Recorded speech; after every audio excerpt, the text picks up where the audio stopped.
Baiklah, di sini kami akan menjelaskan tentang sumber belajar. Kami mengambil benda sumber belajar yang ada di lingkungan sekitar kita. Indonesia merupakan negara yang sangat luas wilayahnya. Dengan demikian, suku bangsa dan budayanya juga beraneka ragam. Termasuk juga peninggalan sejarah bangsa kita banyak sekali. Benda-benda peninggalan nenek moyang kita bernilai sangat tinggi. Peninggalan sejarah di Indonesia pada zaman dahulu antara lain yaitu yang pertama ada arca. Arca merupakan patung atau batu dan ada juga yang terbuat dari perunggu. Contoh arca antara lain arca Buddha Amarawati, arca Roro Jongrang, dan arca Air Langga. Yang kedua benteng. Benteng merupakan bangunan yang sengaja dibuat untuk keamanan dan pertahanan pada waktu perang. Contohnya benteng Otana, benteng Portugis, dan benteng Pendem, benteng Cagaraga. Yang ketiga yaitu ada gedung. Gedung merupakan yang pernah digunakan untuk berlangsungnya peristiwa sejarah atau tempat tertentu yang bernilai sejarah. Misalnya Gedung Lawang Sewu dan Gedung Istana Presiden.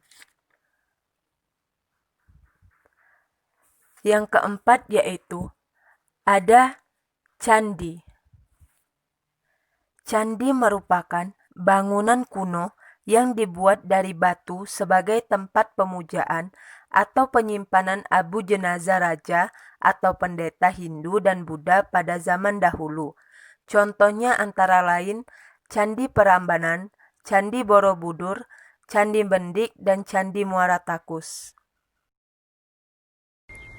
Monumen, bangunan ini sengaja dibuat untuk mengenang jasa seorang tokoh atau memperingati peristiwa bersejarah yang ada di Indonesia. Beberapa monumen di Indonesia antara lain Monumen Nasional, Monumen Tugu Muda, dan Monumen Proklamasi.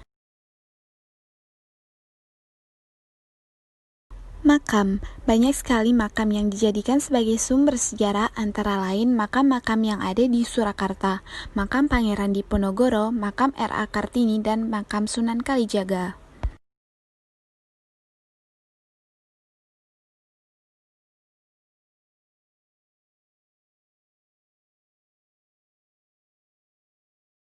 Museum merupakan tempat yang digunakan untuk menyimpan benda-benda peninggalan sejarah. Beberapa di antaranya adalah Museum Sudirman dan Museum Satya Mandala.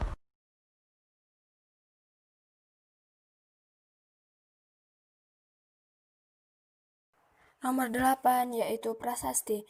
Prasasti adalah tulisan pada batu yang bernilai sejarah. Prasasti tersebut ditulis menggunakan bahasa Sanskerta.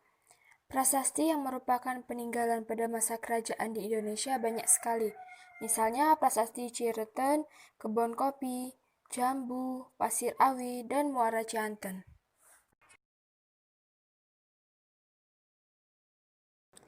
Yang kesembilan adalah tempat ibadah. Tempat ibadah yang dibangun pada masa lampau dan masih berdiri sampai sekarang antara lain Masjid Agung Demak, Masjid Menara Kudus, Gereja Portugis, dan Masjid Baitur Rahman. Pada yang nomor 10 yaitu kitab. Kitab banyak menghiasi peninggalan sejarah, terutama pada kerajaan masa Hindu-Buddha. Contohnya antara lain adalah Kitab Sutasoma, Kitab Negara Kertagama, dan Kitab Arjuna Wiwaha, dan Kitab Bharatayuda.